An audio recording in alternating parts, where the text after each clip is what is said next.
اشہد ان لا الہ الا اللہ وحدہ لا شریک لہ واشہد ان محمدا عبدہ ورسولہ اما بعد فاعوذ باللہ من الشیطان الرجیم بسم اللہ الرحمن الرحیم الحمدللہ رب العالمین الرحمن الرحیم مالک یوم الدین ایاک نعبد و ایاک نستعین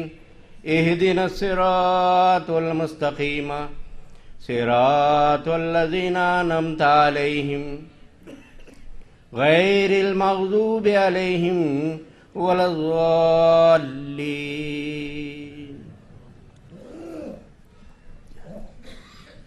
احباب کرام،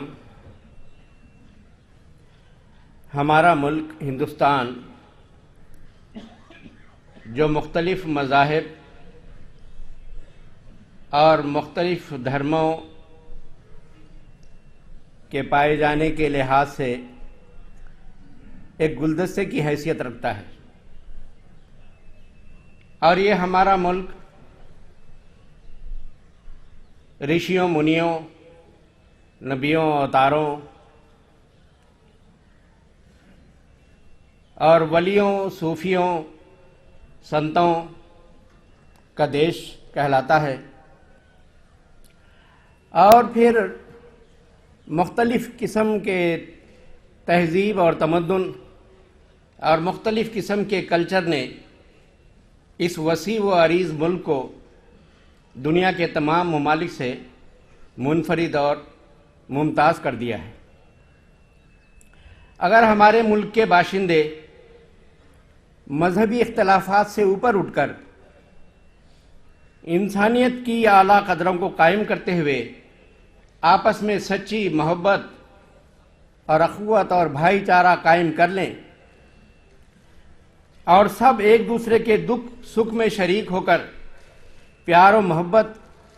اور امن و شانتی کی فضا قائم کر لیں، تو ہم یقین سے کہہ سکتے ہیں کہ ہمارا ملک تمام دنیا کی رہنمائی کر سکتا ہے، سربراہی کر سکتا ہے، اور یقیناً کر سکتا ہے۔ اور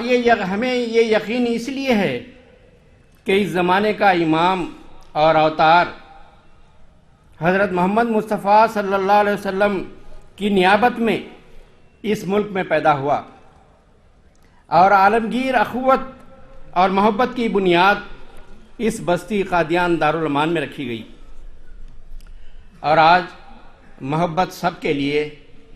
نفرت کسی سے نہیں، لو فار آل ہیٹڈ فار نن کا امن بخش پیغام اس مقدس بستی سے نکل کر، اس ملک ہند سے نکل کر آج دنیا کے 202 ممالک میں پھیل چکا ہے، اور آج جماعت احمدیہ کے 121ویں جلسہ سالانہ میں آج اللہ تعالیٰ کے فضل و کرم سے 31 ممالک کے نمائندگان ہزاروں کی تعداد میں یہاں پر جمع ہوئے ہیں۔ نعرہ تکبیر، نعرہ تکبیر، قادیان دارالامان، قادیان دارالامان، جلسہ سالانہ قادیان۔ اس وقت میں بانی جماعت احمدیہ حضرت مرزا غلام احمد قادیانی مسیح موعود و مہدی موعود علیہ السلام کی دنیا میں صلح و آشتی کی بنیاد ڈالنے والی تعلیم کی ایک جھلک پیش کرنی چاہتا ہوں، جس کا خلاصہ یہ ہے کہ تمام مذاہب کے پیروکاروں کو چاہیے کہ وہ ایک دوسرے کے مذہبی پیشوا اور بزرگوں کا احترام کریں، اور نہ صرف احترام کریں بلکہ یہ تسلیم کر لیں کہ وہ خدا کی طرف سے سچے پیغامبر بنا کر بھیجے گئے تھے۔ صرف اور صرف اسی صورت میں آپس میں سچی محبت پیدا ہو سکتی ہے، ورنہ کہیں نہ کہیں سے نفرت کی چنگاریاں پھینکی جاتی رہیں گی اور ملک میں امن و شانتی کی فضا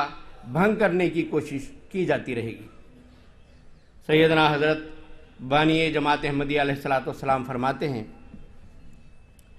یہ بھی یاد رکھو کہ میرا یہ مذہب نہیں کہ اسلام کے سوا سب مذاہب بالکل جھوٹے ہیں۔ میں یہ یقین رکھتا ہوں کہ وہ خدا جو مخلوق کا خدا ہے وہ سب پر نظر رکھتا ہے۔ یہ نہیں ہوتا کہ وہ ایک ہی قوم کی پرواہ کرے اور دوسروں پر نظر نہ کرے۔ ہاں یہ سچ ہے کہ حاکم کے دورے کی طرح کبھی کسی قوم پر وہ وقت آ جاتا ہے اور کبھی کسی پر۔ میں کسی کے لیے نہیں کہتا، یعنی کسی کو خوش کرنے کے لیے نہیں کہتا، خدا تعالیٰ نے مجھ پر ایسا ہی ظاہر کیا ہے کہ راجہ رام چندر اور کرشن جی وغیرہ بھی خدا کے راست باز بندے تھے اور اس سے سچا تعلق رکھتے تھے۔ میں اس شخص سے بیزار ہوں جو ان کی نندیا یا توہین کرتا ہے۔ اس کی مثال کنویں کی مینڈک کی سی ہے جو سمندر کی وسعت سے ناواقف ہے۔ جہاں تک ان لوگوں کے صحیح سوانح معلوم ہوتے ہیں ان سے پایا جاتا ہے کہ ان لوگوں نے خدا تعالیٰ کی راہ میں مجاہدات کیے اور کوشش کی کہ اس راہ کو پائیں جو خدا تعالیٰ تک پہنچنے کی حقیقی راہ ہے۔ پس جس شخص کا یہ مذہب ہو کہ وہ راست باز نہ تھے وہ قرآن شریف کے خلاف کہتا ہے، کیونکہ اس میں فرمایا ہے وَإِن مِّنْ أُمَّةٍ إِلَّا خَلَا فِيهَا نَذِيرٌ، یعنی کوئی قوم اور امت ایسی نہیں گزری جس میں کوئی نذیر نہ آیا ہو۔ میں بابا نانک صاحب کو بھی خدا پرست سمجھتا ہوں اور کبھی پسند نہیں کرتا کہ ان کو برا کہا جائے۔ میں ان کو ان لوگوں میں سے سمجھتا ہوں جن کے دل میں خدا تعالیٰ اپنی محبت آپ بٹھا دیتا ہے۔ بس ان لوگوں کی پیروی کرو اور دل کو روشن کرو، پھر دوسروں کی اصلاح کے لیے زبان کھولو۔ اس ملک کی شائستگی اور خوش قسمتی کا زمانہ تب آئے گا جب نری زبان نہ ہوگی بلکہ دل پر دار و مدار ہوگا۔ بس اپنے تعلقات خدا تعالیٰ سے زیادہ کرو، یہی تعلیم سب نبیوں نے دی اور یہی میری نصیحت ہے۔ نعرہ تکبیر! پیشوائے مذاہب حضرت محمد مصطفیٰ، حضرت کرشن جی کی، حضرت بابا نانک جی کی، حضرت عیسیٰ علیہ السلام، حضرت رام چندر جی مہاراج، نعرہ تکبیر! اسی طرح ایک اور مقام پر فرماتے ہیں، میں بکمال ادب و انکسار حضرات علماء مسلمانان و علماء عیسائیان و پنڈتان ہندوان و آریان یہ اشتہار بھیجتا ہوں اور اطلاع دیتا ہوں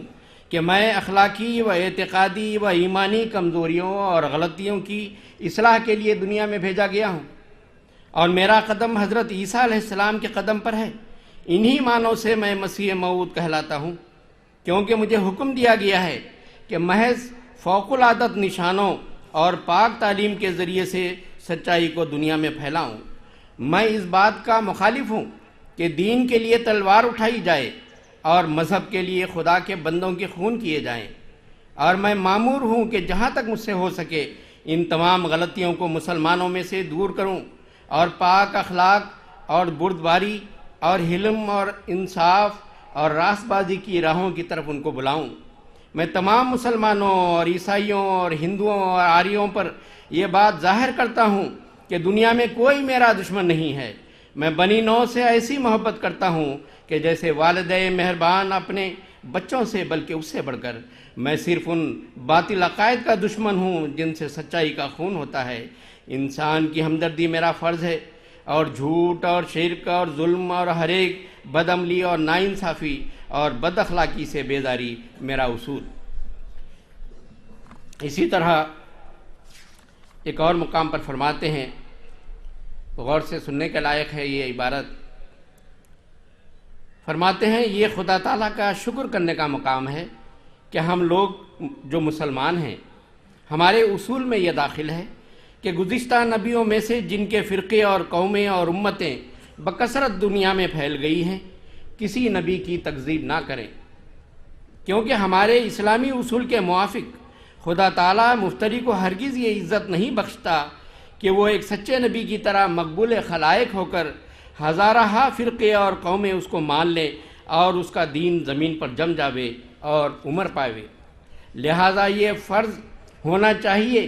کہ ہم تمام قوموں کے نبیوں کو جنہوں نے خدا کے الہام کا دعویٰ کیا اور مقبول خلائق ہو گئے اور ان کا دین زمین پر جم گیا،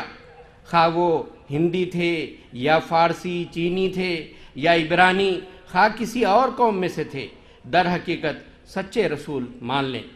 اور اگر ان کی امتوں میں کوئی خلاف حق باتیں پھیل گئی ہوں تو ان باتوں کو ایسی غلطیاں قرار دیں جو بعد میں داخل ہو گئیں۔ یہ اصول ایک ایسا دلکش اور پیارا ہے جس کی برکت سے انسان ہر ایک قسم کی بد زبانی اور بد تہذیبی سے بچ جاتا ہے، اور در حقیقت واقعی امر یہی ہے کہ جھوٹے نبی کو خدا تعالیٰ کروڑہ بندوں میں ہرگز قبولیت نہیں بخشتا، اور اس کو وہ عزت نہیں دیتا جو سچوں کو دی جاتی ہے، اور صدیوں اور زمانوں میں اس کی قبولیت ہرگز قائم نہیں رہ سکتی، بلکہ بہت جلد اس کی جماعت متفرق ہو جاتی اور اس کا سلسلہ دھرم بھرم ہو جاتا ہے۔ سو آئے دوستو اس اصول کو محکم پکڑو، ہر ایک قوم کے ساتھ نرمی سے پیش آؤ، نرمی سے عقل بڑھتی ہے اور بردباری سے گہرے خیال پیدا ہوتے ہیں، اور جو شخص یہ طریق اختیار نہ کرے وہ ہم میں سے نہیں ہے۔ اگر کوئی ہماری جماعت میں سے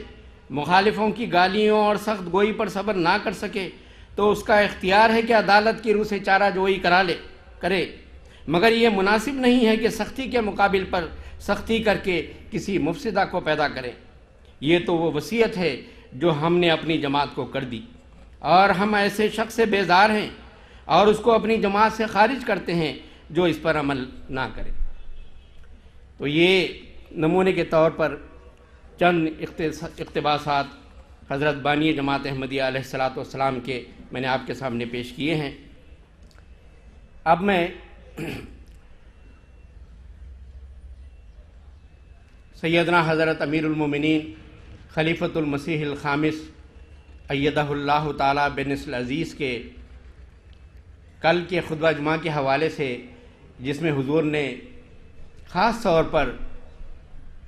حاضرین جلسہ قادیان کو مخاطب کرتے ہوئے فرمایا کہ دعائیں کریں اور بہت دعائیں کریں، کیونکہ عالم اسلام بہت نازک دور سے گزر رہا ہے، اور مسلمان آپس میں ایک دوسرے کی گردنیں کاٹ رہے ہیں، اور دنیا میں ایک عجیب فساد اور بے چینی اور بد امنی پھیلی ہوئی ہے۔ اس لیے مسلمان اور عالم اسلام کے لیے خصوصاً اور ساری دنیا کے لیے عموماً بہت دعائیں کرنے کی ضرورت ہے۔ میں آج کی اس افتتاحی تقریر میں سن 2006 کے خطبہ جمعہ کا جو حضور انور نے ارشاد فرمایا تھا اس کا خلاصہ آپ کے سامنے پیش کرتا ہوں، جس میں حضور نے یہ بتایا ہے اور سمجھایا ہے کہ اپنی دعاؤں کو کس طرح تم اللہ تعالیٰ کے دربار میں پہنچا سکتے ہو، اور کس طرح ان دعاؤں کو قبولیت کا شرف عطا کرا سکتے ہو، اور اس کا ایک ہی ذریعہ ہے کہ حضرت اقدس محمد مصطفیٰ صلی اللہ علیہ وسلم پر بکثرت درود و سلام بھیجو، اور درود میں معطر کر کے اپنی دعاؤں کو اللہ تعالیٰ کے عرش تک پہنچاؤ، تو پھر دیکھو کہ کس طرح اللہ تعالیٰ ان دعاؤں کو قبول فرمائے گا، اور حالات انشاءاللہ تعالیٰ بہتر ہو سکتے ہیں۔ تو اس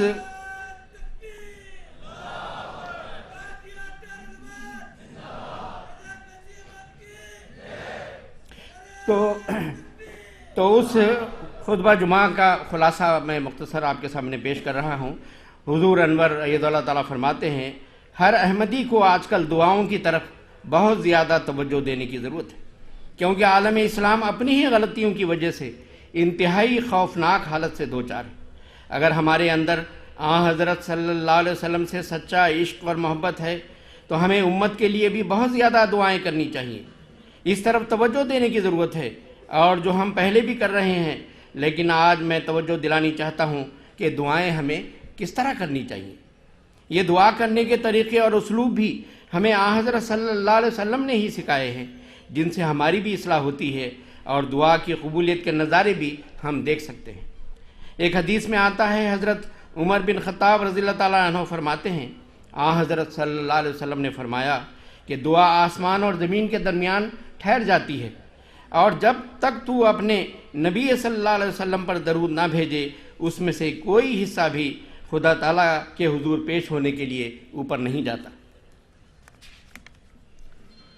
فرماتے ہیں یہ ایک ایسی حقیقت ہے جس کے بارے میں اللہ تعالیٰ نے بھی قرآن کریم میں ہمیں واضح فرمایا ہے کہ ان اللہ و ملائکتہ یصلون علی النبی یا ایھا الذین آمنوا صلوا علیہ وسلموا تسلیما اللہم صلی علی محمد وآل محمد وبارک وسلم انک حمید مجید۔ یہ یقیناً اللہ اور اس کے فرشتے بھی نبی پر رحمت بھیجتے ہیں، اے لوگو جو ایمان لائے ہو تم بھی اس پر درود اور سلام بھیجو۔ قرآن کریم میں بے شمار احکام ہیں جن کے کرنے کا حکم ہے، اور ان پر عمل کرنے کے نتیجے میں کیا ہوتا ہے کہ اللہ تعالیٰ کے پیارے بن جاؤ گے، اللہ تعالیٰ کی نعمتوں کے وارث ٹھہرو گے، اللہ تعالیٰ کا قرب پانے والے بن جاؤ گے، جہنم سے بچائے جاؤ گے، جنت میں داخل ہوگے۔ یہاں یہ حکم ہے کہ اتنا بڑا اور عظیم کام ہے کہ اللہ تعالیٰ نے اپنے فرشتوں کو بھی اس کام پر لگایا ہوا ہے، اور اللہ تعالیٰ خود بھی اپنے پیارے نبی صلی اللہ علیہ وسلم پر درود و سلام بھیجتا ہے۔ اس لیے یہ ایسا عمل ہے جس کو کر کے تم اس عمل کی پیروی کر رہے ہو یا اس کام کی پیروی کر رہے ہو جو خدا تعالیٰ کا فعل ہے۔ تو جب اللہ تعالیٰ ہمیں اپنے حکموں پر عمل کرنے سے اتنے بڑے بڑے اجروں سے نوازتا ہے تو اس کام کے کرنے سے جو خود خدا تعالیٰ کرتا ہے کس قدر نوازے گا۔ اور یہ یقیناً خالص ہو کر بھیجا گیا درود امت کی اصلاح کا باعث بھی بنے گا،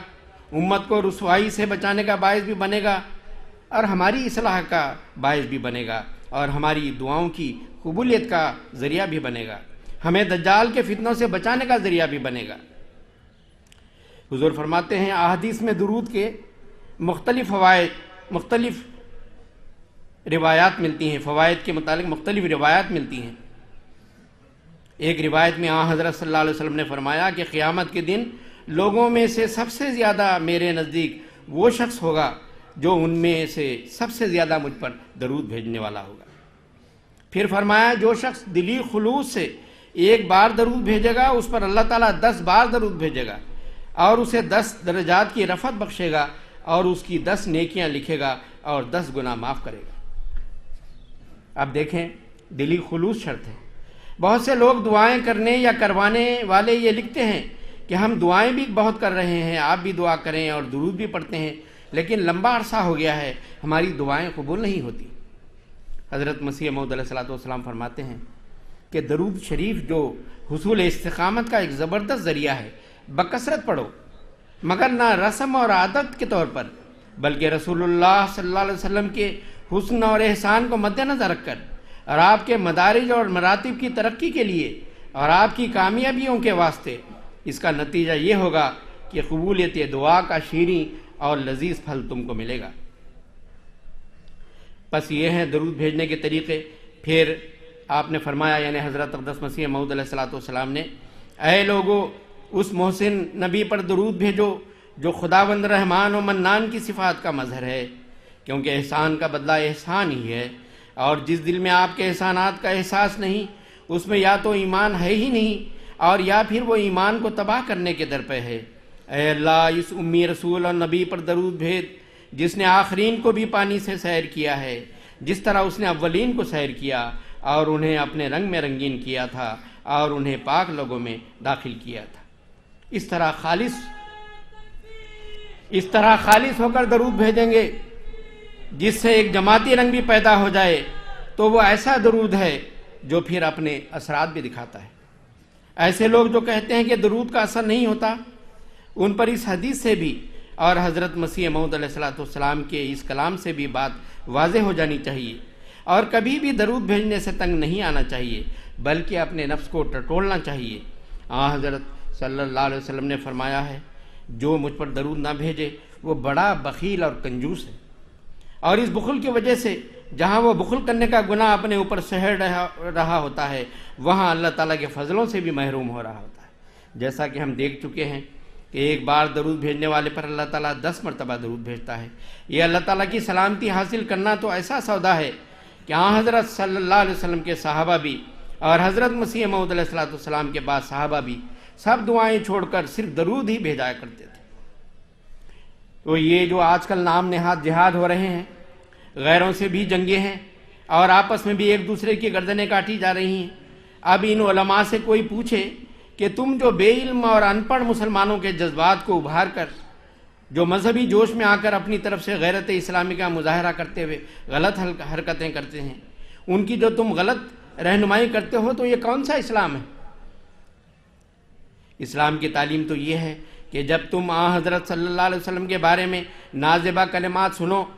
باتیں سنو، تو آپ کے محاسن بیان کرو، آپ پر درود بھیجو.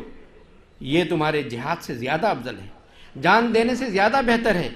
کہ دعاؤں اور درود کی طرف توجہ دو. اور اس زمانے میں جب کہ حضرت مسیح موعود علیہ السلام کا زمانہ ہے، یہ اور بھی زیادہ ضروری ہے کہ بجائے تشدد کے دعاؤں اور درود پر زور دو، اور اس کے ساتھ ہی اپنی اصلاح کی بھی کوشش کرو. اپنے نفسوں کو ٹٹولو کہ کس حد تک ہم نے کس حد تک ہم حضرت صلی اللہ علیہ وسلم سے محبت کرنے والے ہیں. یہ وقتی جوش تو نہیں ہے جو بعض طبقوں کے ذاتی مفاد کی وجہ سے ہمیں بھی اس آگ کی لپیٹ میں لے رہا ہے. بس ہمیں چاہیے کہ جہاں اپنی اصلاح کی طرف توجہ دیں، وہاں اپنے ماحول میں اگر مسلمانوں کو سمجھا سکتے ہوں تو ضرور سمجھائیں کہ غلط طریقے اختیار نہ کرو، بلکہ وہ راہ اختیار کرو جس کو اللہ تعالیٰ اور اس کے رسول نے پسند کیا ہے، اور وہ راہ ہمیں بتائی ہے، اور وہ یہ ہے کہ حضرت صلی اللہ علیہ وسلم نے فرمایا کہ اگر تم نے میری رضا حاصل کرنی ہے، جنت میں جانا ہے، تو مجھ پر درود بھیجو. تو درود کی برکت سے جو تبدیلیاں پیدا ہوں گی وہ اس دنیا کی زندگی کو بھی جنت بنانے والی ہوں گی، اور یہی عمل اور نیکیاں اور پاک تبدیلیاں ہیں جو جہاں اس دنیا میں جنت بنا رہی ہوں گی، اگلے جہان میں بھی جنت کی وارث بنا رہی ہوں گی. نعرہ تکبیر، نعرہ تکبیر. محسن انسانیت حضرت خاتم الانبیاء، انسان کامل حضرت محمد مصطفیٰ. نعرہ تکبیر. حضرت اقدس مسیح موعود علیہ السلام نے کسی کو خط میں نصیحت کرتے ہوئے فرمایا، نماز تہجد اور اوراد معمولہ میں آپ مشغول رہیں.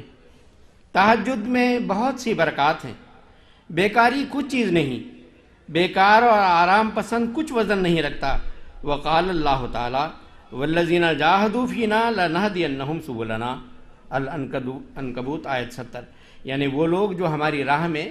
کوشش کرتے ہیں، ہم ان کو راہ دکھا دیتے ہیں، اپنے قرب کی یہ راہیں جو ہے دکھا دیتے ہیں. فرمایا درود شریف وہی بہتر ہے کہ جو حضرت صلی اللہ علیہ وسلم کی زبان مبارک سے نکلا ہے، اور وہ یہ ہے، اللہم صلی علی محمد وعلی آل محمد کما صلیت علی ابراہیم وعلی آل ابراہیم انک حمید مجید. اللہم بارک علی محمد وعلی آل محمد کما بارکت علی ابراہیم وعلی آل ابراہیم انک حمید مجید. فرمایا کہ جو الفاظ ایک پرہیزگار کے منہ سے نکلتے ہیں ان میں ضرور کسی قدر برکت ہوتی ہے. پس خیال کر لینا چاہیے کہ جو پرہیزگاروں کا سردار، نبیوں کا سردار کا سپہ سالار ہے، اس کے منہ سے جو لفظ نکلے ہیں وہ کس قدر متبرک ہوں گے. غرض سب اقسام درود شریف سے یہی درود شریف زیادہ مبارک ہے. مختلف قسمیں ہیں درود شریف کی، ان میں سے یہی درود شریف زیادہ مبارک ہے. یہی اس عاجز کا ورد ہے. یعنی حضرت مسیح موعود علیہ السلام فرماتے ہیں یہی اس عاجز کا ورد ہے، اور کسی تعداد کی پابندی ضروری نہیں. اخلاص اور محبت اور حضور اور تضرع سے پڑھنا چاہیے، اور اس وقت تک ضرور پڑھتے رہیں کہ جب تک ایک حالت رقت اور بے خودی اور تاثر کی پیدا ہو جائے اور سینے میں انشراح اور ذوق پایا جائے. حضور انور فرماتے ہیں تو یہ وہی درود ہے جو ہم نماز میں پڑھتے ہیں. جیسا کہ میں نے کہا، اور زیادہ تر اسی کا درود کرنا چاہیے. حضرت مسیح موعود علیہ السلام نے فرمایا ہے کہ تعداد نہیں دیکھنی چاہیے. حدیث میں آیا ہے کہ جو 1000 مرتبہ کرتا ہے، اس کا مطلب یہ ہے کہ جتنا زیادہ سے زیادہ کرتا ہے. لیکن حضرت مسیح موعود علیہ السلام نے بعض لوگوں کو تعداد بھی بتائی ہے. کسی کو 700 دفعہ روزانہ پڑھنا یا 1100 دفعہ پڑھنا بتایا. تو یہ حکم ہر شخص کے اپنے حالات اور معیار کے مطابق بدلتا رہتا ہے. تو بہرحال تعداد شرط نہیں ہے، اصل شرط یہی ہے کہ دل میں ایک انشراح پیدا ہو جائے اور درود شریف کے برکات سے سینہ و دل جو ہے وہ معطر ہو جائے. حضور انور فرماتے ہیں،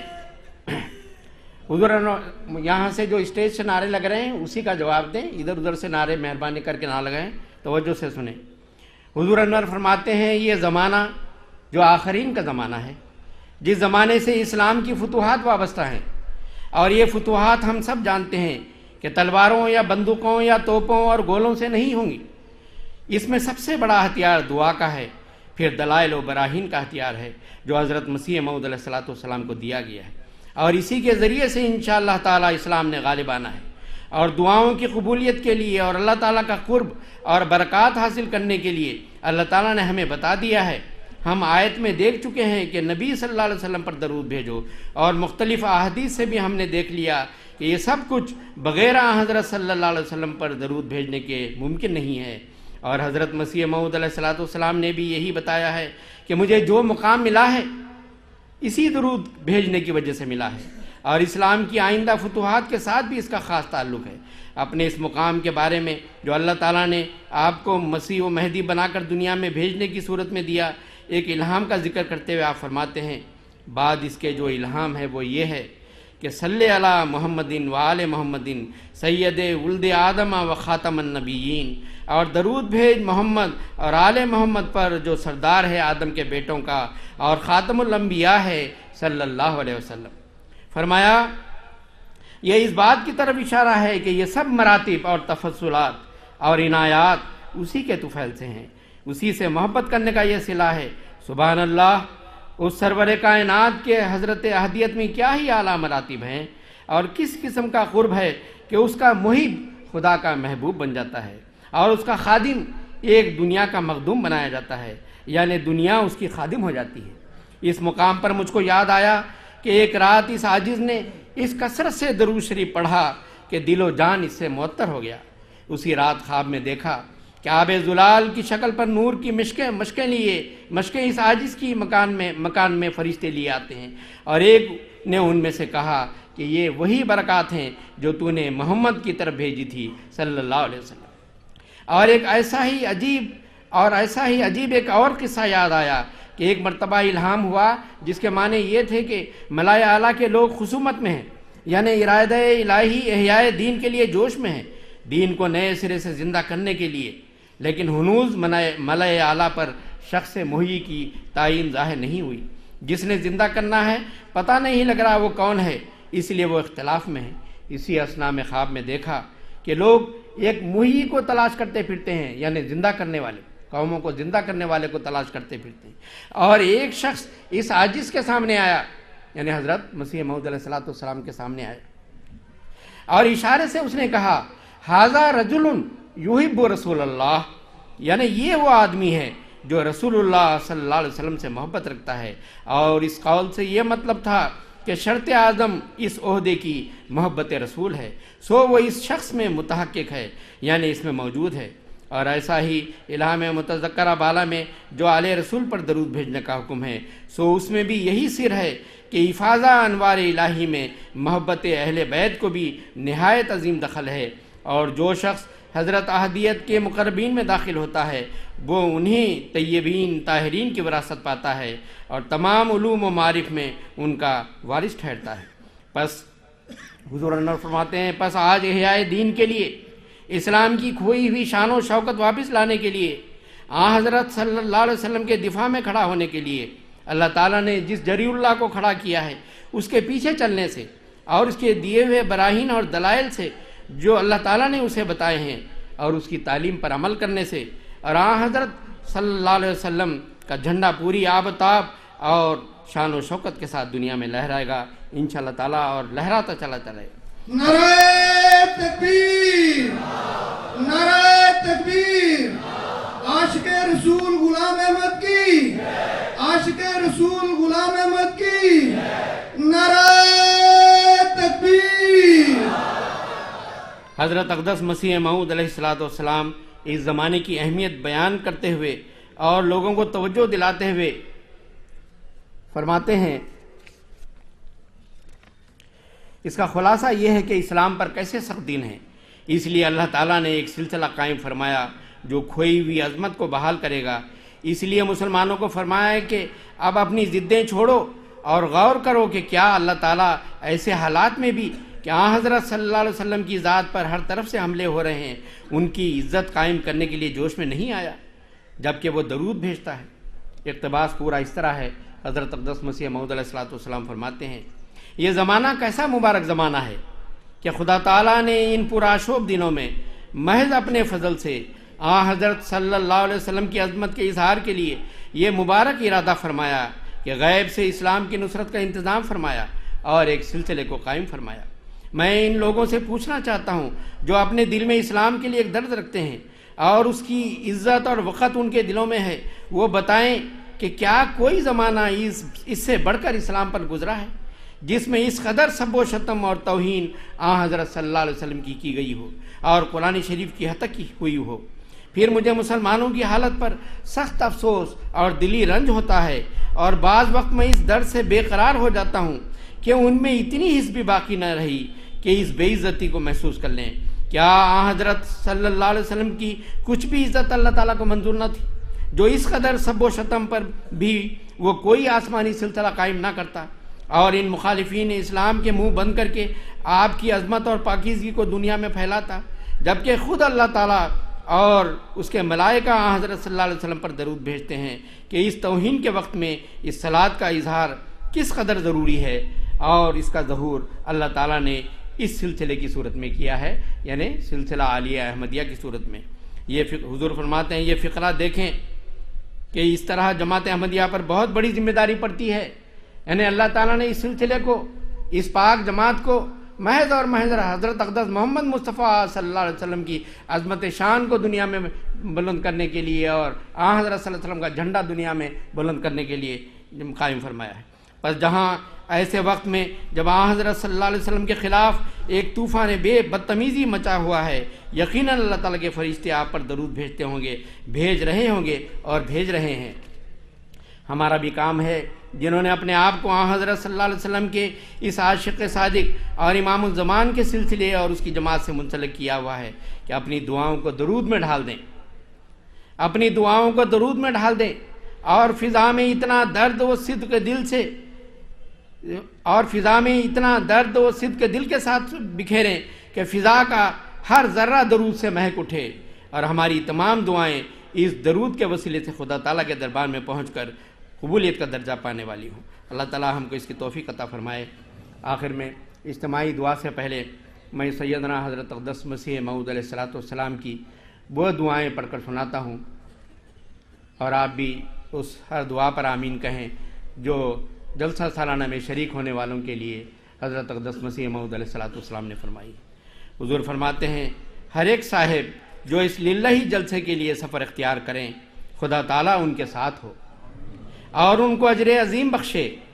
اور ان پر رحم کرے اور ان کی مشکلات اور اضطراب کے حالات ان پر آسان کر دیوے اور ان کے ہم و غم دور فرماوے اور ان کو ہر ایک تکلیف سے مخلصی عنایت کرے اور ان کی مرادات کی راہیں ان پر کھول دیوے اور روز آخرت میں اپنے ان بندوں کے ساتھ ان کو اٹھاوے جن پر اس کا فضل اور رحم ہے، اور تا اختتام سفر ان کے بعد ان کا خلیفہ ہو۔ اے خدا، اے ذو المجد والعطا اور رحیم اور مشکل کشا، یہ تمام دعائیں قبول کر اور ہمیں ہمارے مخالفوں پر روشن نشانوں کے ساتھ غلبہ عطا فرما کہ ہر ایک قوت اور طاقت تجھی کو ہے۔ آمین ثم آمین۔ آئیے اب ہم دعا کرتے ہیں۔